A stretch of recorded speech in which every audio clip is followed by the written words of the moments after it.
축복과 평강이 가득하기를 간절히 축원합니다. 오늘 요즘에 아침 저녁으로 벌써 쌀쌀함을 느낍니다. 계절의 변화를 느끼게 하신 하나님, 그것을 통해서 이제 우리가 또 한 해의 마무리를 또 준비하게 하신 하나님께 감사하면서 여러분 맡겨진 사명들을 끝까지 잘 감당하는 우리 모두가 되기를 간절히 축복합니다. 집사라는 직분은 교회에서 중요한 역할을 하고 있는 평신도들을 집사라고 부릅니다. 집사는 교회에서 가장 많은 수를 차지하고 있고요. 또 그만큼 교회의 중추적인 역할을 하는 직분이기 때문에 어느 분이 말하기를 집사는 교회의 꽃이다라고 말을 합니다. 여러분, 꽃이 많으면 어떻습니까? 향기가 나잖아요. 향기로 가득 차지 않습니까? 그런 집사가 많은 교회일수록 주님의 일을 위해서 향기 나는 일들을 잘 감당할 수가 있다는 겁니다. 집사의 직분을 받게 된다는 것은 그저 불려진다, 내가 집사로 불려진다는 정도가 아니라 주님의 몸된 교회를 세울 수 있는 특권을 받게 된다는 것이고, 동시에 그만큼 큰 책임이 따른다는 것임을 의미합니다. 제가 지난번에 감독에 대해서 이야기를 했죠. 감독에 대해서 말한 바울은 이제 집사에 대한 조건을 이야기합니다. 먼저 8절에 보면 뭐라고 얘기합니까? 집사들도 정중하고 라고 말씀합니다. 이 정중하고라는 이 표현은 헬라어 원어로 셈노스라는 단어를 씁니다. 이게 어떤 뜻이냐면 존경할 만한 이라는 뜻을 가지고 있어요. 우리가 읽은 개역 개정판 성경이죠. 우리가 갖고 있는 개역 개정판 성경은 정중하고라고 표현을 하고 있지만 이것보다 옛날 성경에 보면 단정하고라고 표현을 하고 있습니다. 집사는 정중해야 한다라고 말을 하고 있어요. 모든 일에 신중하고 또 무게가 있는 모습은 제가 앞서 말한 이 감독의 자격과 다르지 않음을 보게 됩니다. 여러분, 집사라는 그 직분도 우리가 그냥 불려져서 쉽게 생각할 수 있지만 그게 아니고요. 교회 안에서 중직을 맡은 자로서 말과 행동에 있어서 언제나 책임 있는 모습을 보여야 된다는 겁니다. 여러분, 세상에 소명을 받지 않은 그리스도인 없습니다. 우리가 다 하나님으로부터 부름받은 존재입니다. 콜링, 소명이 있다는 겁니다. 하나님으로부터 우리에게 맡겨주신, 우리 각자에게 맡겨주신 사명이 있어요. 내가 집사다. 교회에서 가장 많은 직분이다. 여러분, 이렇다고 해서 절대로 가볍게 생각하면 안 된다는 겁니다. 또 흔하다고 해서 하찮은 것으로 생각해서도 안 된다는 겁니다. 또 교회 안에서 집사가 된다는 것은요, 새로운 삶과 새로운 신앙의 출발을 의미합니다. 성도로 지내다가 집사라는 직분을 맡게 되면 어떻습니까? 새로운 마음을 가지셔야 돼요. 이전 모습보다 더 성숙한 신앙인의 모습으로 정중하게 그 직분을 감당해야 한다는 겁니다. 또 집사의 직분을 보면 8절에 뭐라고 얘기합니까? 일구이연하지 않고 라고 말씀합니다. 이 일구이연하지 않는다라는 언어는 디로고스라는 단어를 쓰고 있어요. 두 번을 뜻하는 디스라는 단어하고요, 말씀을 뜻하는 로고스가 합쳐진 단어입니다. 말을 두 번 한다는 거예요. 말이 두 번 한다는 게 뭘까요? 이 말이 다르고 저 말이 다르다는 거예요. 사람이, 여러분, 입은 하나잖아요. 입이 두 개이신 분 계신가요? 하나죠, 다. 근데 입은 하나인데 이 사람에게 하는 말 다르고 저 사람에게 하는 말이 다르면 그 사람을 신뢰할 수 있을까요? 우리가 인간관계를 하면서 절대로 하지 말아야 할 것 중에 한 가지가 뭐냐면 뒷담화입니다. 뒷담화. 뒤에서 다른 사람 흉보는 거예요. 그거는 어떤 일이든 용납이 안 되는 겁니다. 그렇죠? 여러분, 우리가 그런 사람을 신뢰할 수 있겠습니까? 신뢰할 수 없어요. 그리스도인이라는 게 무슨 뜻입니까? 한 분 그리스도를 믿는 사람들을 뜻합니다. 그리스도인은요, 그냥 부르기 좋아서 불려지는 것이 아닙니다. 우리가 한 분 하나님, 한 분 그리스도를 믿는 사람이라는 거예요.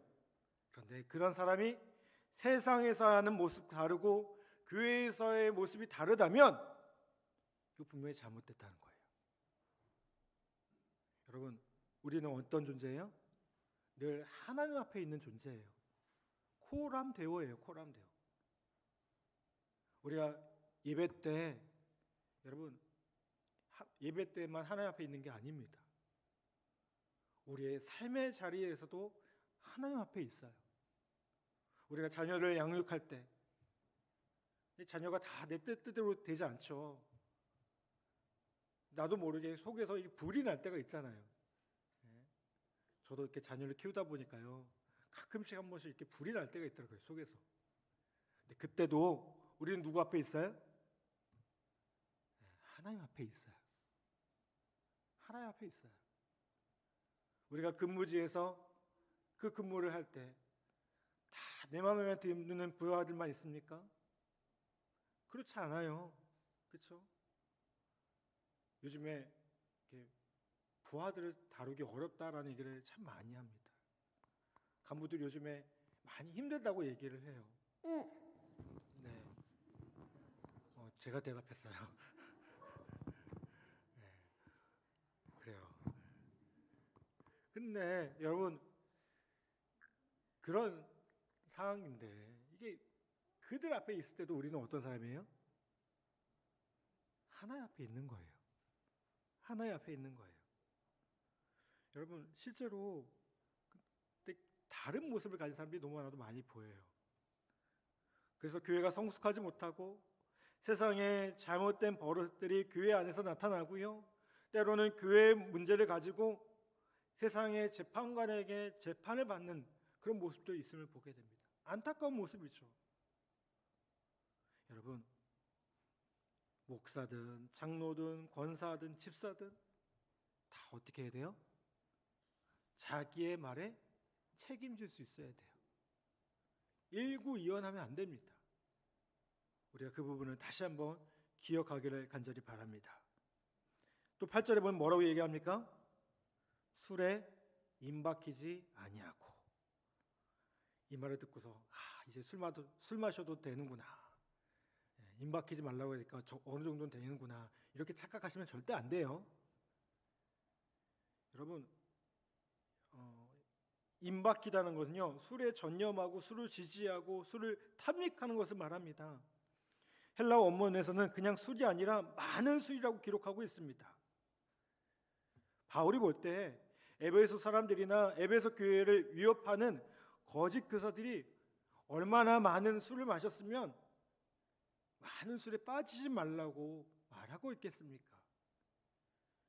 감독에 대해서 말하면서 술을 즐기지 않아야 된다라고 말을 했어요. 집사도 마찬가지입니다. 여러분, 교회 직분을 가진 사람들이 술에 취해 있는 모습 어떤가요? 그렇게 좋아 보이지 않아요. 여러분, 정신을 차리고 똑바로 살려고 해도 이 세상이 어떻습니까? 어려워요. 그렇죠? 그런데 술에 취해서 비틀거리고 자신도 모르는 소리를 해대면서 세상을 산다면 이게 얼마나 자신을 망가뜨리는 일이겠습니까? 신문을 보면요, 각종 범죄가 있는 곳에 꼭 뭐가 있을까요? 술이 있어요. 대학생들 MT 때 사고 나죠. 뭐 때문에 사고 납니까? 술 때문에 사고 나요. 링컨 대통령이 이런 얘기를 했습니다. 술은 인간 사회의 암적 존재로서 그 생명력을 먹어치우고 파멸로 가도록 위협하는 것이다 라고 얘기했어요. 얼마나 위험한 건지 이해되시죠? 그렇죠? 인간 사이의 암적인 존재래요. 생명력을 먹어치운대요. 술에 대해서 스스로 삼가지 못하는 사람은요, 감독이든 장로든 집사든 세상의 그 어느 누구라도 재앙, 근심, 분쟁, 원망, 상처 등에서 벗어나지 못한다고 잠언에서 말하고 있습니다. 여러분, 그러므로 스스로 절제하고 금주함을 통해서 맑은 정신으로 하나님을 섬기는 우리 모두가 되기를 간절히 바랍니다. 또 8절에 보면 뭐라고 얘기합니까? 더러운 일을 탐하지 아니하고 라고 말씀해요. 더러운 일이라는 게 뭘까요? 부정한 이득을 말합니다. 하나님께서는 뭘 기뻐하실까요? 내가 성실하게 일하고 땀 흘려서 얻은 깨끗한 물질을 기뻐하십니다. 우리가 열심히 근무하고 받은 물질, 하나님은 그것을 기뻐하신다는 거예요. 한때 우리 사이에 부동산 광풍, 로또 광풍이 일었어요. 왜 이런 광풍이 붑니까? 자기가 뭔가 일해서 얻는 것보다 뭐예요? 뭔가 그렇게 투자해서 뭔가 일확천금을 얻는 것이 더 쉽기 때문에 그렇게 생각한다는 거예요. 여러분, 사도 바울은 뭐라고 얘기해요? 집사의 자격 조건에 더러운 이득을 탐하지 말라라고 말을 해요. 자, 이렇게 말하면 목사님은 자본주의 사회를 너무 모르세요. 이렇게 말씀하신 분도 계실지 모르겠어요. 아니에요. 자본주의의 시작이 뭡니까? 깨끗한 물질, 정직하게 일하는 것이 자본주의의 시작입니다. 이 청교도들이 그 자본주의를 만들고요, 시작하게 됐어요. 여러분, 우리가 그리스도의 제자로서 우리의 인생의 목적을 어디에 두고 살아야 되는지 우리가 다시 한번 생각해 보길 바랍니다. 돈의 노예가 되지 않고 오히려 그 돈을 가지고 잘 활용할 수 있는 우리 모두가 되어야 될 줄 믿습니다. 아일랜드 속담에 돈은 신사를 만든다. 그런데 돈에 대한 지나친 욕심은 악함을 만든다라고 얘기를 했어요. 또 이런 말도 있죠. 돈으로 지위는 얻을 수 있지만 존경을 얻을 수는 없다. 그리스도인은요, 더러운 이득을 탐해서 지위를 얻어서도 안 됩니다. 또한 그렇게 얻은 지위가 존경이라는 것이 오래가지도 못하는 것을 우리가 다시 한번 기억해야 될 줄 믿습니다. 또 9절에 보면 뭐라고 말씀합니까? 깨끗한 양심의 믿음의 비밀을 가진 자라고 얘기를 합니다. 집사의 조건은 깨끗한 양심의 믿음의 비밀을 가진 자. 여러분, 더러운 이득과 이 깨끗한 양심이 어떻게 됩니까? 대조를 이루고 있어요. 그렇죠? 더러운 일을 탐하지 아니하고 그다음에 깨끗한 양심이 딱 나와요. 대조가 되고 있는 거예요. 집사의 조건으로 깨끗한 양심도 중요하고 믿음의 비밀도 중요합니다. 세례 요한이 유대인들을 향해서 뭐라고 외칩니까? 회개하라, 천국이 가까이 왔느니라 라고 외친 것처럼 우리도 회개하고 주님의 길을 준비하면서 그가 오실 길을 곧게 하는 작업, 즉 뭐예요? 자신을 정결하게 하는 작업을 해야 될 줄 믿습니다. 깨끗한 양심, 청결한 마음은요, 하나님을 찾아가는 길과 같아요. 우리의 마음이 깨끗해야 그 길을 따라서 주님이 오셔요. 여러분, 우리가 단순히 뭔가 잘못할 때 우리가 옷을 찢는다고 표현하는데 그게 아니라 우리의 마음을 찢고요, 하나님께서 주시는 비밀의 음성을 분명히 듣는 우리 모두가 되어야 될 줄 믿습니다. 6절에 이제 10절에 뭐라고 말씀합니까? 이에 이 사람들을 먼저 시험하여 보고 그 후에 책망할 것이 없으면 집사의 직분을 맡게 할 것이요 라고 기록을 하고 있습니다. 사도 바울이 어떻게 하고 있습니까? 사람들을 시험해 보라고 말씀하고 있어요.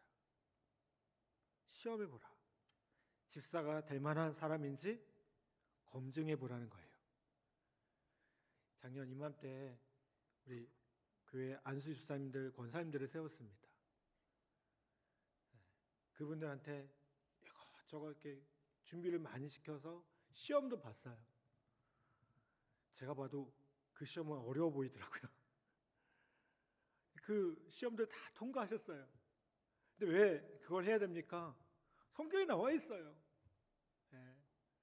시험해 보라고요. 우리 안수사님들, 권사님들 시험해 보라고요. 그걸 맡길 만한 사람인지 검증을 해보라는 겁니다.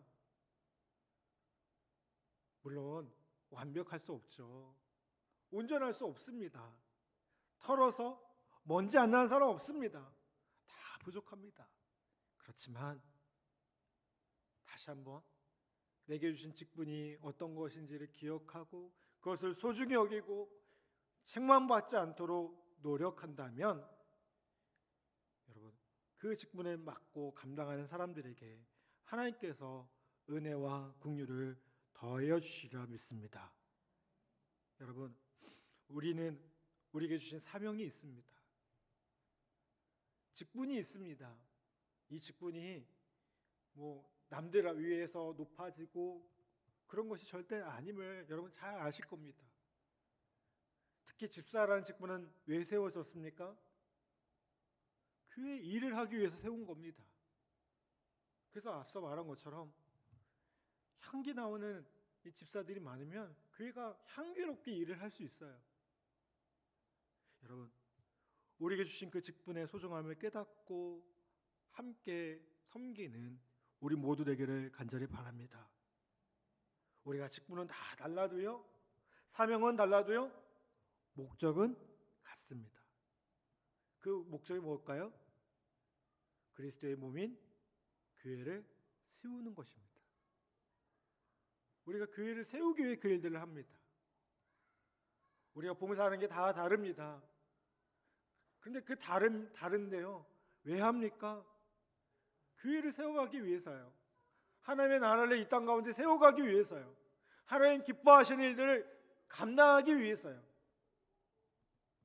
여러분 그것을 위해서 집사는 누구보다도 봉사와 섬김에 있어서 열심으로 섬겨야 될 줄 믿습니다. 그냥 시간이 지나면 자연스럽게 받는 직분? 아닙니다. 그거 아닙니다. 집사의 자리가 오늘 제가 말한 이 자격들만 생각해 보십시오.